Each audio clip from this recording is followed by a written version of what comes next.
Assalamualaikum warahmatullahi wabarakatuh. Saudaraku yang dirahmati Allah Subhanahu wa Ta'ala, Qurratul Ain, penyejuk hati, penghibur jiwa atau permata hati, sesuatu yang didambakan oleh setiap insan di dunia, sesuatu yang diinginkan untuk memudahkan manusia selalu meraih kebahagiaan dalam hidup mereka. Tahukah kita, Allah Subhanahu wa Ta'ala yang menciptakan manusia dengan sifat-sifat kemahasempurnaannya, telah menjadikan sebab, telah menjadikan jalan yang sangat sesuai dengan kebutuhan hati manusia yang diciptakannya, agar mereka bisa merasakan sebab yang bisa menyejukkan hati yang menjadi penghibur bagi jiwanya. Di dalam ayat-ayat Al-Quran dan hadis-hadis Rasulullah SAW, paling tidak ada 3 gambaran tentang bagaimana seorang hamba bisa meraih atau mengusahakan bagi dirinya yang namanya kesejukan hati atau permata hati, yang dikenal dalam syariat dengan Qurratul Ain, penyejuk mata yang kemudian turun ke hati. Pertama, kenikmatan surga. Yang pertama tentu saja kenikmatan tertinggi di akhirat nanti itu adalah kenikmatan surga. Kenikmatan yang Allah Subhanahu wa Ta'ala jadikan sebagai balasan bagi orang-orang yang beriman. Allah Subhanahu wa Ta'ala berfirman, "Fala ta'lamu nafsu ma ukhfiya lahum min qurrati a'yun jazaa'an bima kanu ya'malun." Maka tidak seorang pun mengetahui apa yang disembunyikan untuk mereka, yaitu nikmat yang menyenangkan hati sebagai balasan terhadap apa yang mereka kerjakan. Qurratul Ain di sini adalah tentu puncak kebahagiaan, puncak dari semua keindahan yang akan dirasakan oleh penduduk surga di akhirat nanti. Semoga Allah Subhanahu wa Ta'ala mudahkan kita agar termasuk ke dalam golongan penghuni surga dengan taufik dan karunia-Nya.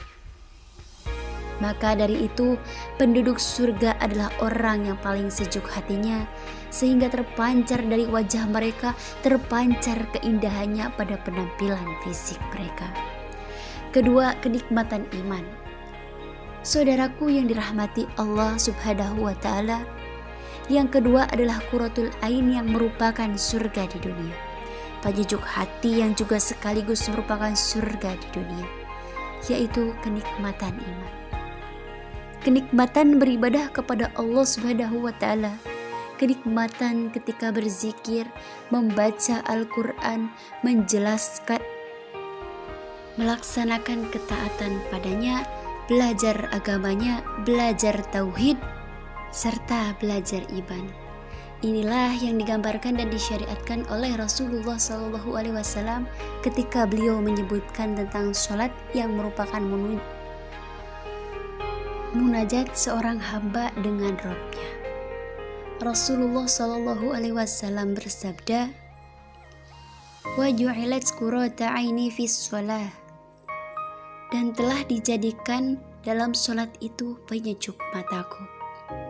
Maka hendaklah kita melihat masing-masing dari sikap kita saat bermunajat kepada Allah Subhanahu wa Ta'ala. Inilah hakikat kesejukan hati yang sebenarnya, penghibur jiwa yang sesungguhnya, ibadah yang dilakukan dengan iman yang benar, ibadah yang dilakukan dengan pengetahuan tentang keindahan nama-nama Allah Subhanahu wa Ta'ala dan kesempurnaan sifat-sifatnya. Ketiga, kenikmatan keluarga yang taat agama. Allah Subhanahu wa Ta'ala berfirman tentang orang-orang yang beriman, yang mereka ungkapkan dalam doa permohonan mereka kepada Allah Subhanahu wa Ta'ala. "Walladzina yaquluna rabbana hab lana min azwajina wa dhurriyyatina qurrata a'yun waj'alna lil muttaqina imama." Dan orang-orang yang berkata, "Ya Tuhan kami, anugerahkanlah kepada kami pasangan yang kami dan keturunan kami sebagai penyenang hati, dan jadikanlah kami pemimpin bagi orang-orang yang bertakwa." Semoga Allah Subhanahu wa Ta'ala memudahkan kita untuk selalu mendapatkan sebab-sebab yang memperbaiki diri kita, menjadikan sempurna kebahagiaan kita, menjadikan jiwa kita selalu tenang, bahagia dalam kehidupan di dunia untuk mendapatkan kebahagiaan yang lebih sempurna lagi di sisi Allah.